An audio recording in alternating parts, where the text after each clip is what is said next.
عبداللہ بن ابی بکر نے حضرت عبداللہ بن واقد رضی اللہ تعالی عنہ سے روایت کی،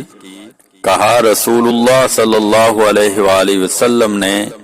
3 دن 3 رات کے بعد قربانیوں کے گوشت کھانے سے منع فرمایا۔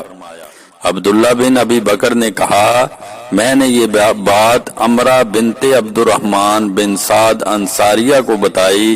امرہ نے کہا، انہوں نے سچ کہا، میں نے حضرت عائشہ رضی اللہ تعالی عنہا کو یہ کہتے ہوئے سنا کہ رسول اللہ صلی اللہ علیہ وآلہ وسلم کے زمانے میں بادیہ کے کچھ گھرانے بھوک اور کمزوری کے سبب آہستہ آہستہ چلتے ہوئے جہاں لوگ قربانیوں کے لیے موجود تھے قربان گاہ میں آئے تو رسول اللہ صلی اللہ علیہ وآلہ وسلم نے فرمایا، 3 دن تک کے لیے گوشت رکھ لو، جو باقی بچے سب کا سب صدقہ کر دو۔ دوبارہ جب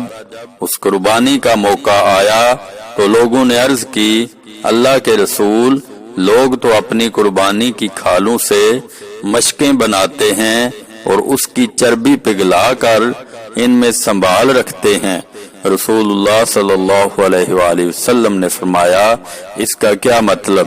تو انہوں نے کہا، یہ صورتحال ہم اس لیے بتا رہے ہیں کہ آپ نے منع فرمایا تھا کہ 3 دن کے بعد قربانی کا گوشت وغیرہ استعمال نہ کیا جائے، تو آپ صلی اللہ علیہ وآلہ وسلم نے فرمایا، میں نے تو تمہیں انہانہ بدوشوں کی وجہ سے منع کیا تھا جو اس وقت بمشکل آ پائے تھے۔ اب قربانی کا گوشت کھاؤ اور رکھو اور صدقہ کرو۔